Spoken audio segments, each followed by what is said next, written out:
Welcome back to the channel, guys. This is Scott K. So over the year, I've shared a lot of nerdy physics stuff with you on what makes mechanical keyboards tick, or clack, or thock. There has been a lot of requests to put all of this nerdy stuff into one consolidated video for quick and easy reference, right? And you know, I want to give you guys what you want.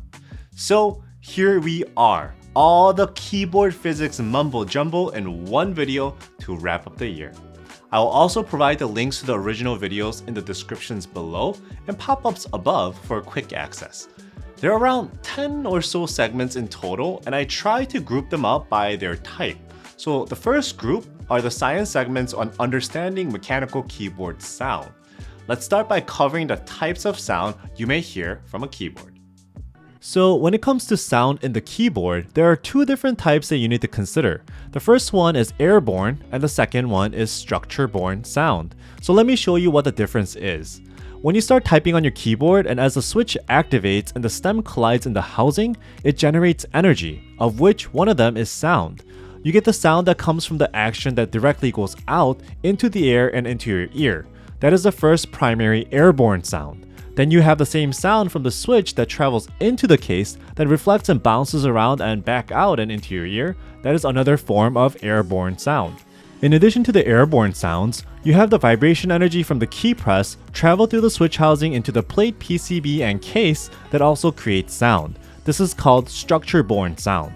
When it comes to structure-borne sound, every material or medium the vibration energy travels through, given that it's enough energy to create excitation, it will resonate at its own natural frequency, which in turn resonates into airborne sound as well. So it might be a little confusing, but you know, the sound you hear immediately, that's airborne, and the sound that goes through some structure and resonates that structure and then turns into sound, that's considered structure-borne sound. So in this case, you have the plate's own structure-borne sound, the PCB's own structure-borne sound, and then the case's own structure-borne sound as well, when the vibration energy travels through these mediums and causes them to be excited and resonate. So the material the energy goes through matters a lot in terms of the kinds of structure-borne sound it generates, since each material has a different natural frequency. While there are a lot of different factors, two that has a big impact is the mass of the object as well as the stiffness of the object the energy is traveling through in terms of what kind of structure-borne sounds it generates. Today, we're going to be mainly focusing on the topic of mass to help explain what is going on with the QK65 and cases in general. So I mentioned how the QK65 is super heavy. Now I will explain what the significance of that is and explain the reason behind it. So check this out real quick.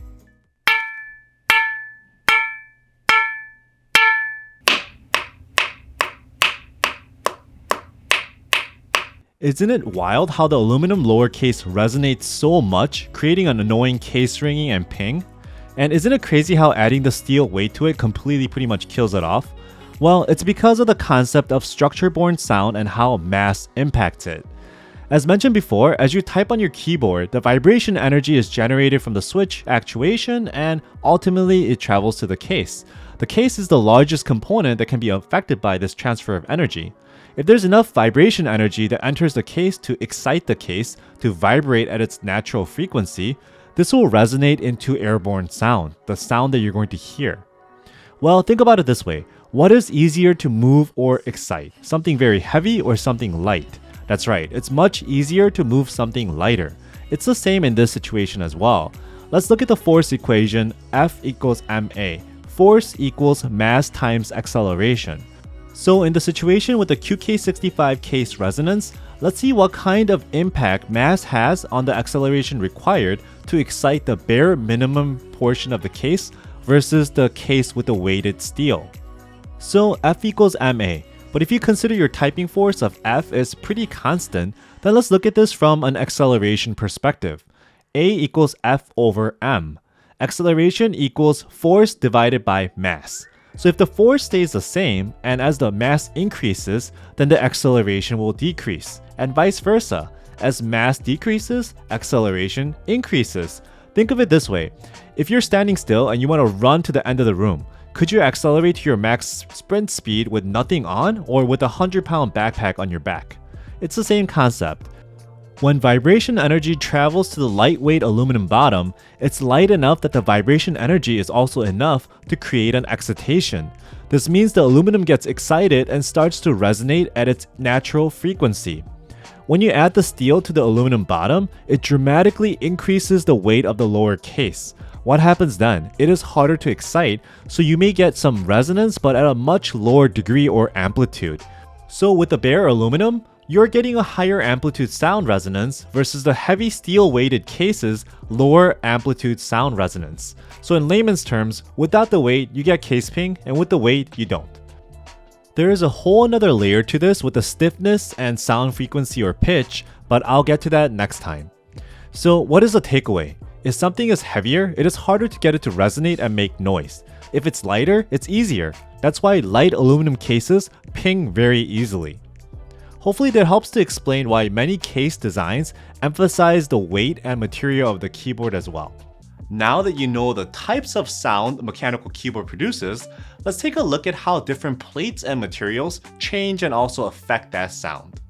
So remember what I said about the airborne and structure-borne sounds? Airborne sound is when you type, the sound is generated, goes through the air and right into your ear. Structure-borne sound is when the force generated from your typing goes into the plate, the PCB, the case, causes it all to resonate and comes out as sound and into your ear. Now, in a typical case where there are hard mounting points, there's a lot of opportunities for structure-borne sound. However, in a keyboard like Bakeneko, the plate and PCB assembly is so well insulated. The only contact between the PCB and plate assembly and the case is through a soft gummy ring. So in the case of a gummy O-ring mount like the Bakeneko, you hear a lot more of the plate and the PCB, the switches and keycaps, and a lot less of the case and the case resonance. Typically this yields a cleaner and clackier sound because you aren't hearing much of the case, and what you get into the case is actually mostly airborne. Now let's get deeper into this so we can apply it to keyboards.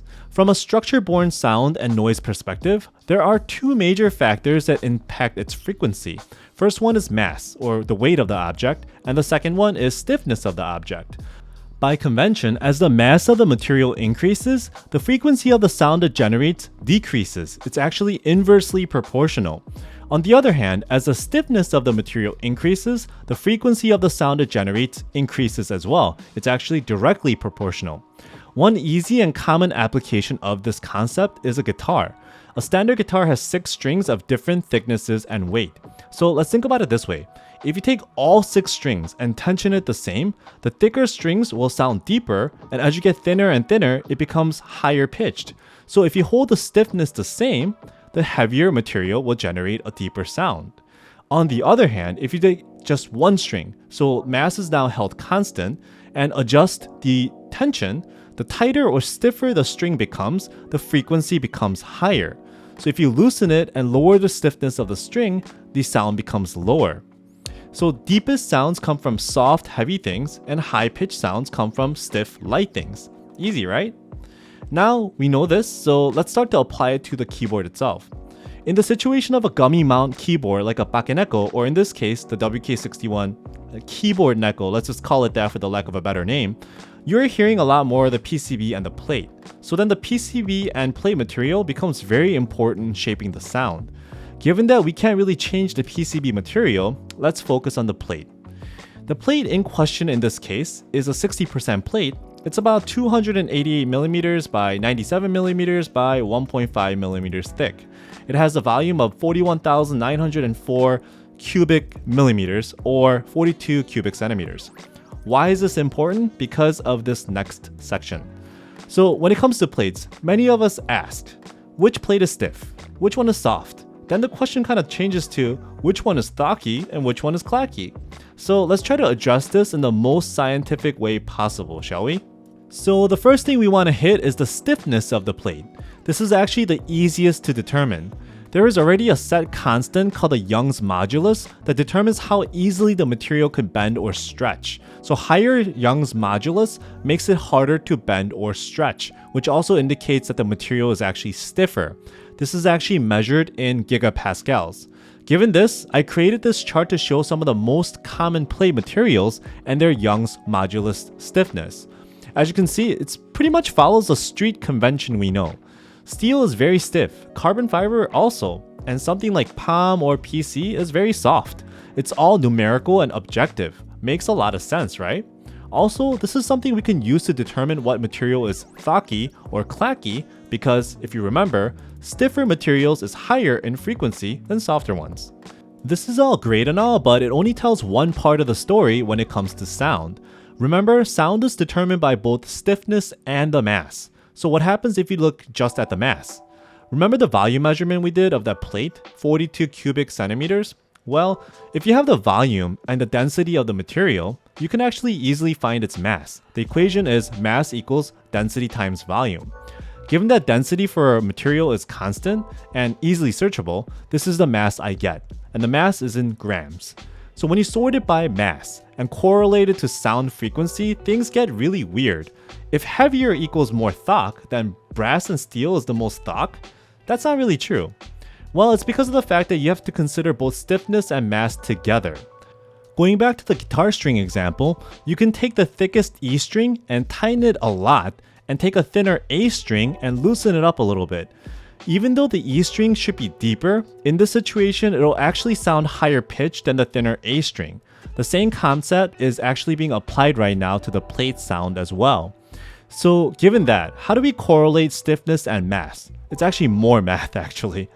Now there's this metric called the specific stiffness. It's a measurement of the stiffness versus the weight ratio. This is actually something very important in the aerospace industry because if you're building an airplane, you want materials that are very stiff and also very light. So if the specific stiffness is high, it means that it's a very stiff material with a very low weight. It's calculated by taking the Young's modulus and then dividing it by its density.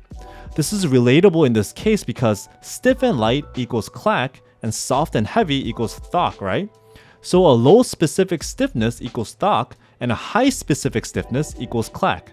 Specific stiffness in this case is denoted by gigapascals over grams over cubic centimeters. I don't think that really matters too much at this point. So let's take a look.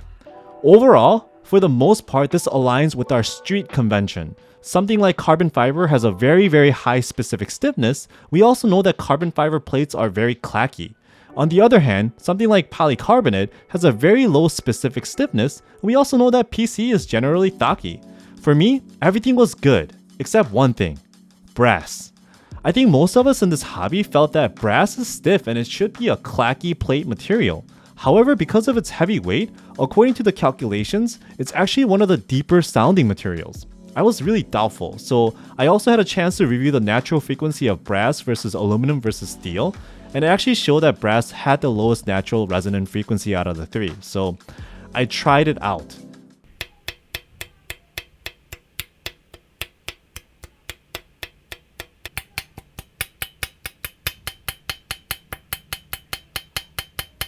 So I guess I can't really fight against science. The brass is definitely much deeper than the aluminum plate, so now I won't doubt. I know that this is probably a bit too much for most people, but now rather than saying, hey, Scott says PC is soft and Mike says carbon fiber is clack, we can look at this chart and say, yup, PC is softer and thockier than Palm because it has a specific stiffness value of 2 versus 2.6. I know that this is not the be-all end-all data, because you have to also factor in like interactions and such, and there's a lot of things that also impact sound, but I think it's a good start to be objective. Finally, one of the latest phenomenon in keyboards is flex cut PCBs and plates. Let's see how that impacts the keyboard's overall sound signature as well. The easiest way for me to explain this is like this, especially for you audiophiles out there. The QK65 is a closed back headphone. Imagine the Link 65 as an open back headphone. As the name indicates, a closed back headphone traps the noise inside and doesn't allow it for it to really escape. This results in a more center focused sound, like the sound is like in the middle of your head, with more emphasis on lower end frequencies like bass. Really good for types of music that emphasizes lows and mids, like pop and hip hop. On the other hand, an open back headphone is literally open to the outside. This allows for the music to enter your ear as well as escape outside. As a result, this creates a very wide feeling soundstage and more immersive, like the sound is kind of all around you. However, it can't really trap the lower frequencies well. You do get a good amount of bass roll off. So it's great for music that emphasizes highs and certain midtones, like classical, opera, instruments, and vocals. Now that we have an understanding of keyboard sound in general, let's go into the segments on modifying that sound with various different sound modifiers. First up is everybody's favorite, right? PE foam sheets. Somewhere in the Philippines, a team of researchers decided to test the absorption and reflection coefficients of PE foam. What do you know? And the finds? It's pretty much what the keyboard community also have concluded. So let's take a look at the chart, shall we? If you look at the reflection coefficient chart first, it shows that PE foam has a very high coefficient of reflection when it comes to frequencies in the 400 to about 1000 Hz range. Then there's a severe drop off from 1000 Hz to about 1600 Hz, and then it goes back up again to reflect stuff from 1600 Hz to 2000 Hz. Now let's take a look at the absorption coefficient chart, right? The absorption chart shows that PE foam actually absorbs a lot of the frequencies between 1000 and 1600 Hz. Makes sense, right? If it's not reflecting it back, then it's probably absorbing it.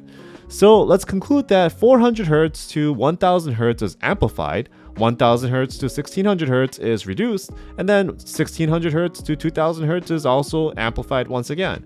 So if you take a look at the frequency subset table, what PE foam is doing is essentially amping up the lower mid-range, reducing the center mid-range, and once again amping up a little bit of the upper mid-range as well.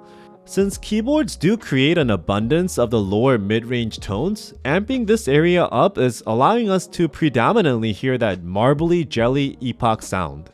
So now, hope this helps to put some science behind what that magical sheet of foam does in our keyboards. Now, let's go a bit deeper into the keyboard. How does all the foam we stuff inside impact the keyboard sound? Let's check it out. So in order for us to understand what foam does to keyboards and its sound, we need to first understand what sound is. So first of all, sound is a form of energy, more specifically it's a mechanical wave. And the pitch of sound that we hear from high or low is described by the frequency of the sound wave you're hearing.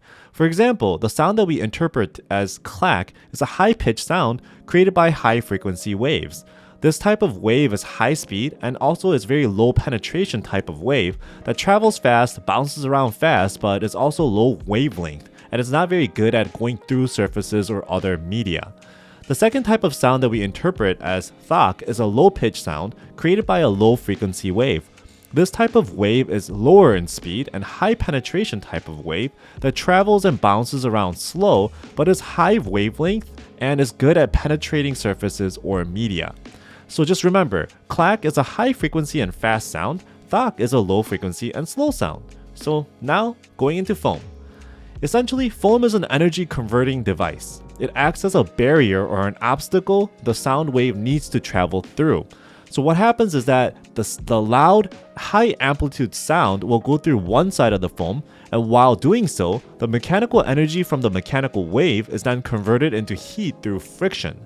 I'm not saying that if you place sounds through foam you get crazy amount of heat, but rather it's very low friction and very low amount of heat generated, but the energy is being converted. At the other end of the foam, as the sound travels through it, loses energy and comes out as a more quiet sound overall. So, why do I care about this at all? And how does this relate to a keyboard, you say? Well, because of this.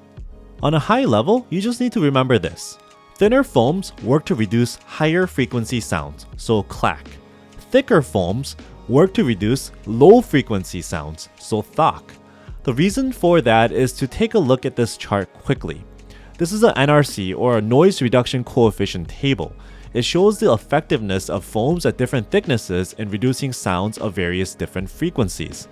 As you can see, even a thin foam pretty much does the same thing as a thick foam to block out high pitch or clacky sounds. On the other hand, you need to get thicker and thicker foam in order to effectively block out low frequency or thocky sounds. So you're probably asking, who cares? And what do I need to take away from this? Well, it's simple. If you shove lots of thick foam or layers of foam into your keyboard, you're essentially reducing the deeper end of sound. So you get a small thok. Sorry for all this technicality, but I felt that I can use some of my aerospace engineering background to help provide some science behind why things behave a certain way into this keyboarding hobby. Now we know how foam modifies the sound, but what about everything else? other fillers? Which one should you use? So if you remember what I said about the existence of airborne and structure-borne sounds, well, the foams, especially open cell foams, are effective against controlling or reducing airborne sounds. Also, if you recall, thinner foams are effective at reducing higher frequency sounds and much less effective at low frequency sounds. So what about something like thick silicone pads or silicone fillers, or even something like Keybored, which is actually a butyl rubber? Well, what these more solid fillers are doing is actually working to reduce the structure-borne sound by absorbing the vibration energy that is going into the case from the key press. So think of it this way. If you took a hard metal pipe and drop it on a hard floor, the force will cause the pipe to resonate at its natural frequency. However, if you take that resonating pipe and grab it with your hands really quick, your soft hand will help to absorb the vibration energy and the pipe will go silent. What Keybored and silicone does is actually this. So effectively, they have different purposes. Foams will reduce airborne sounds while the solid fillers help to reduce structure-borne sounds. So if you have a pingy board, use something like silicone or Keybored to reduce it. If you have a hollow sounding board, that's when you use open cell foams or like polyfill to help reduce the airborne sounds reflecting around the inside. I mean, you can still use solid fill to reduce hollowness by also removing the interior volume, but you will also be removing a lot of the keyboard's intended sound design as well. It's also not to say that solid fillers won't do anything against airborne sound, which it still will, because softer surfaces can help absorb some of the airborne noise also. And vice versa with light open cell foams, it will also help to reduce some structure-borne sound. But the story is that one type is actually better than the other at a specific job, so find the right tool for the purpose. A simple rule of thumb to determine what the filler will be effective against. If you take the material and blow into it, and if your breath goes in or gets dissipated away, it will control airborne sound better. If you feel your breath kind of bounce back and comes right back in your face, it'll be much more effective against structure-borne sound. So I know that's a simplified explanation, but hopefully that kind of helps. Now that we have more knowledge around these fillers, let's go back to modding. Now the final segment in sound mods, sealing the flex cut to improve the sound of your flexible keyboard. So when we talk about this phenomenon of flex cuts and sound, there are three different things that we're going to consider. I know there's probably a lot more to it than just these three, but I feel these three cover the majority, so let's try. 1. The relationship between airborne sound and the human ear. As mentioned in some of my previous videos, when you type on the keyboard, you get two different types of sound. One is structure-borne. As energy reverberates different parts of the keyboard, it makes sound. Then the other is airborne, sound that you hear directly from the source, like switches or keycaps colliding, that travels in the air and into your ear. One thing to note is that the human ear is especially sensitive to frequencies between 1 and 4 kHz, so 1000 and 4000 Hz. This would be considered mid-high to high frequency. So when you open up the PCB slots, then you allow more airborne sound to enter and exit the case as well. However, since your ears are more sensitive to higher pitch frequencies, like between 1 and 4, you tend to hear or notice more of that. And most people would say that this high frequency sound is thin. Number 2. The next physical phenomenon that is happening is the antagonistic relationship between air compression and rarefaction on the opposite side. So long time ago, a very smart physicist named Lord Kelvin, yes, the same guy that created the measurement of temperature after his own name. His real name is actually William Thomson. It's a long story. He was also an expert on vibrating bodies. Now, if you apply his theory to something like a loudspeaker, let's say, if you take a speaker out, just the circle speaker portion out, and just power that up, it sounds very thin and lifeless. It's because of the fact that the speaker cone vibrates to make noise, and it compresses the air in front of it, and on the flip side, it creates a vacuum behind it. Ultimately, this causes a cancellation of sound, especially the low frequencies. This is the reason why you don't have exposed speakers, right? They are always in a box or an enclosure, so you can isolate the compression of one side from the vacuum of the other. And also the sound waves generated in the front from the sound waves generated in the back, which causes distortion and all sorts of stuff. I know this isn't proven scientifically for a keyboard. I don't think anyone has done the study, but I feel that it also plays a role. The keyboard PCB is a vibrating body. You're not going to see some crazy movement as you may from like a speaker cone, but it does move and vibrate as you type. If you have an opening between the two sides, you'll create an instance where sound can end up canceling each other out, like similar to a speaker here as well, especially the low frequencies. Hence, why it may end up sounding thin or higher pitched when the PCB is slotted or cut up. Number 3. Now, for the last item, I had a chance to reach out to Evan in Australia for this once more. Remember, he's a structural engineer and a professional in structural born noises. He did also mention that as you start to remove material away from the PCB, you're going to alter its weight and also its stiffness. Remember, as you decrease the weight, you get higher pitches. And as you increase the stiffness, you also get higher pitches. So there's an interaction of how much weight you're taking away and how much stiffness is still remaining that will also alter the sound profile of the PCB itself. Hope the sound segments helps you understand the physics behind the keyboard sound and how you can mod your own keyboards to achieve the exact sound you want. Now, let's explore other non-sound related science segments, shall we? The first one up is the color finish on our aluminum keyboards. How is anode applied? What makes E-coat different? Let's explore. First, and typically the most basic coloring process is painting. This is something that most people are very familiar with.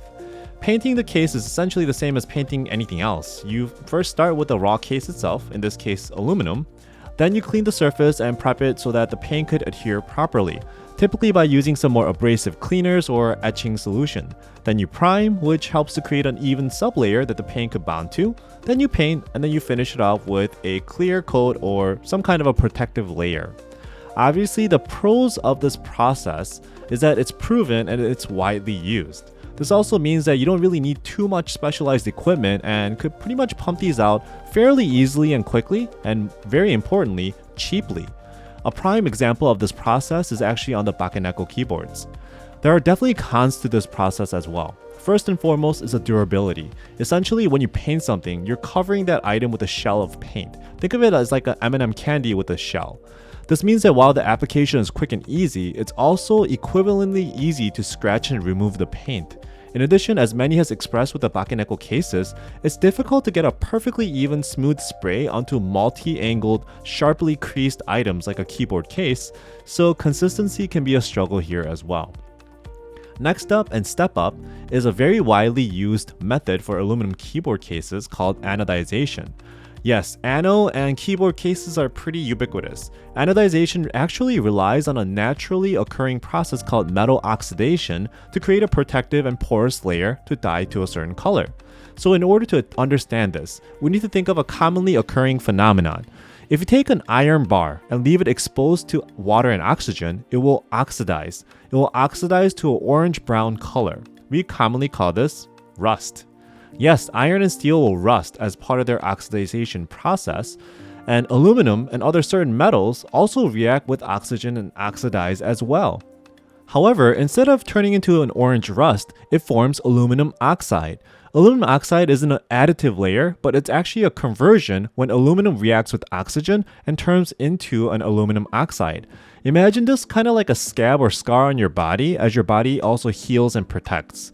The natural color of aluminum oxide is silver, hence why when you typically see aluminum, it's depicted as a silver color. A fun fact is that Statue of Liberty is actually made of copper. Copper oxidizes green, hence why the Statue of Liberty is actually green now. Now, if aluminum forms an aluminum oxide skin and turns silver, how does my keyboard look blue or black or red? Well, that's the beauty of the oxidation process. As the aluminum oxidizes and forms an aluminum oxide skin, it also turns porous. This means the surface of the aluminum oxide has little holes or crevices that things could get into. So, this is where you could add in color dye into these little crevices and then seal it to change the color of aluminum. The result is a beautiful color that is naturally protected, wears pretty hard, and is also very durable. Overall, the finishing is also pretty even as well. So, anodization seems perfect, so are there any cons? Like everything else, there are some. One example is that not everything can be anodized. This is because certain metals like aluminum and titanium react with oxygen and create a protective aluminum or titanium oxide layer, but not all metals do this. Iron and steel is one example. You don't really want a rusted keyboard, right? In addition, since anodization creates a porous aluminum oxide layer, the surface is not the most perfectly smooth. I mean, it's pretty smooth enough, but it's not ultra glass smooth. Finally, the colors. You can pretty much anodize aluminum to most colors except white. Why not white? Well, there seems to be differing opinions on this, but one side states that white color dye molecules are too big to fit into the small crevices that are formed during oxidation.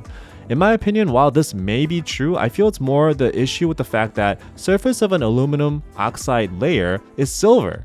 So what happens when you try to paint something black with like white paint? Yeah, you pretty much could see the black underneath it pretty easily. I feel like this is what's happening as well.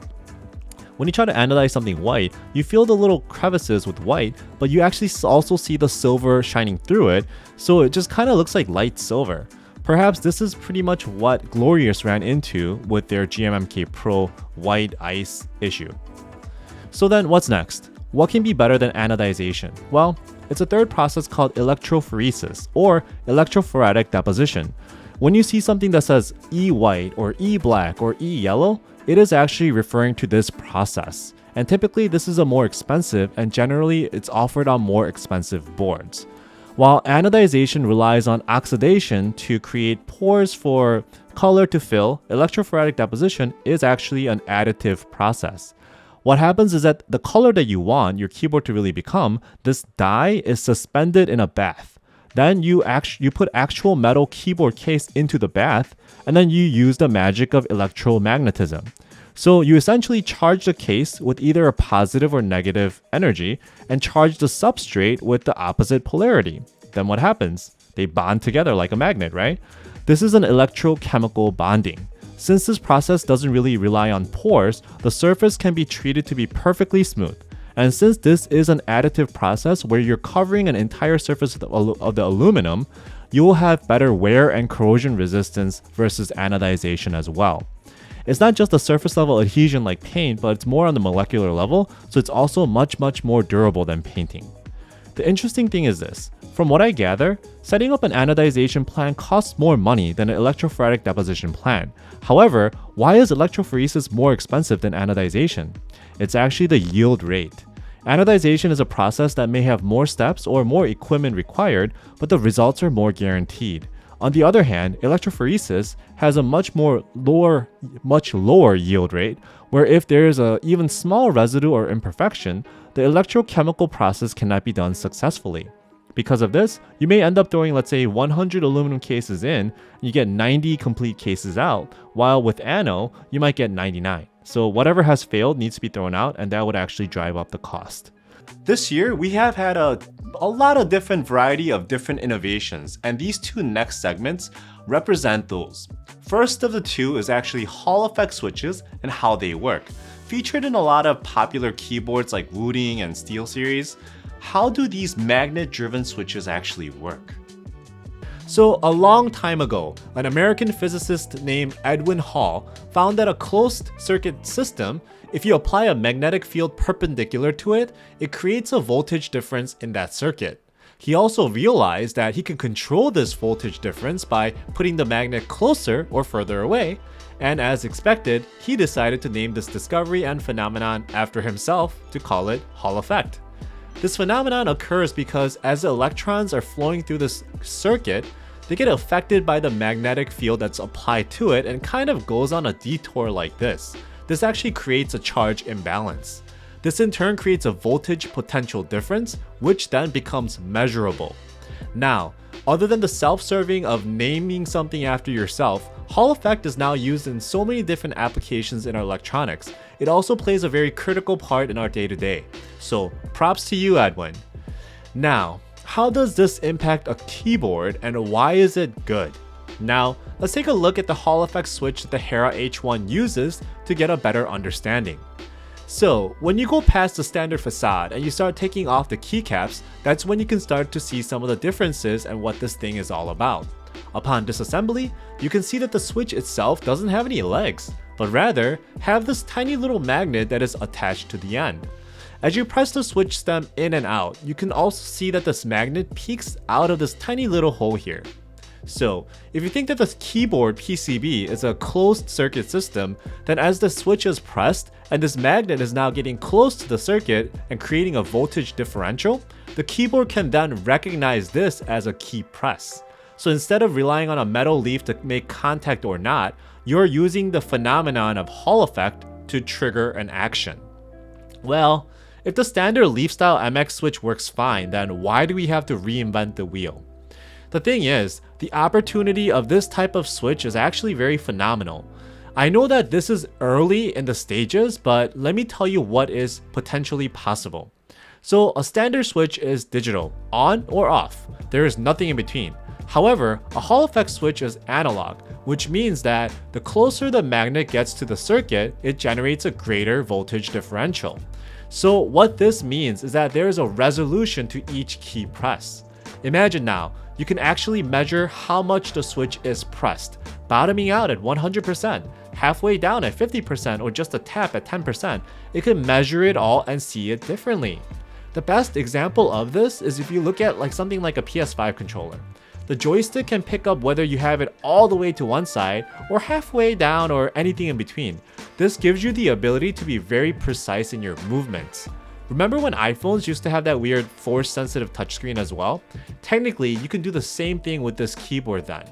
In this situation with the H1, they didn't go as far as that yet. Rather, what they decided to do was create different actuation points you can adjust right from the keyboard. Do you want to switch with an instantaneous actuation? Sure, you can do that by setting it to 1.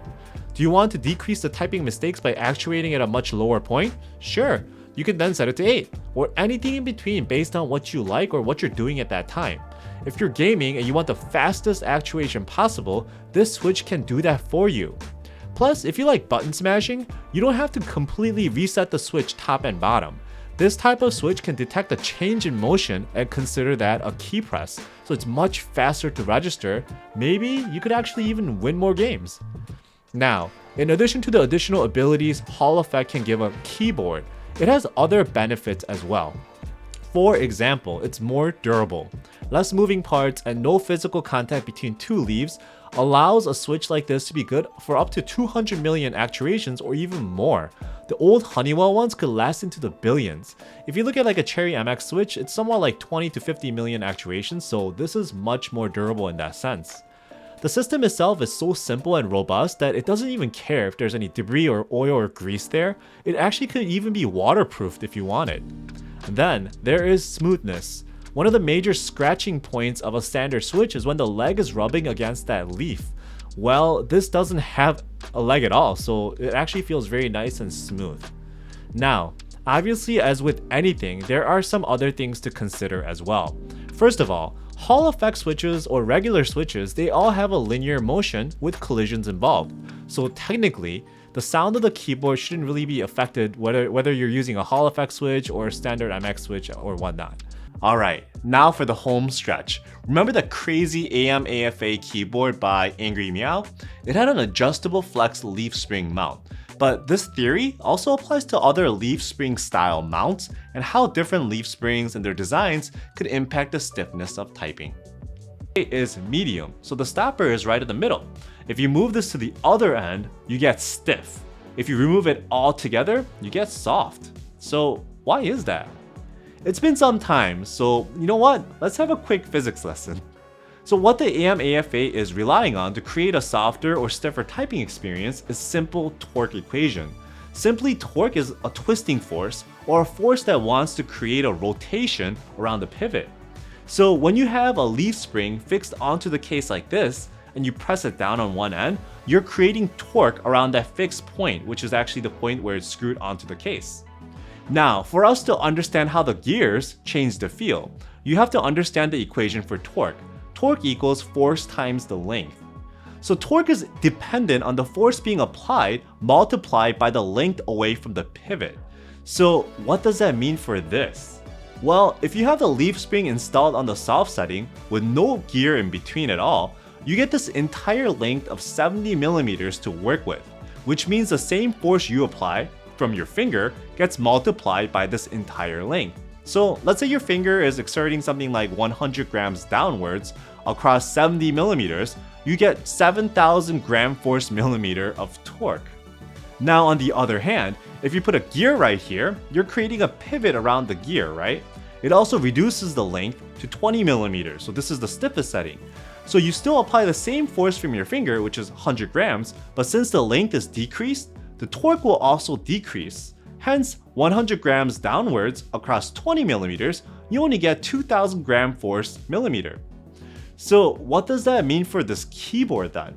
Depending on which setting you put the gear at, you can press down with the same force, right? Because your finger presses down with the same force, but having that extra length creates a higher torque or rotation, forcing the plate down more, or making the keyboard feel softer or firmer with the same amount of force being applied.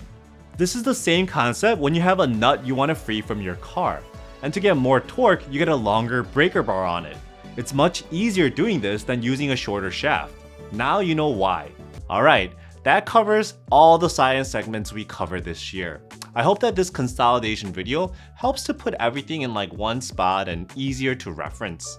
Once again, thank you very much for all the support you provided me this year, and I hope that my content helped to shed some light into this crazy and wonderful hobby known as custom keyboards. As mentioned before, I will also link all of the original videos in the description below, so that if you want to see a certain topic in more detail, or you want to see the before and after, you can always go to the source. As usual, if you enjoyed this video, please like and subscribe, and I'll have more content for you in the future.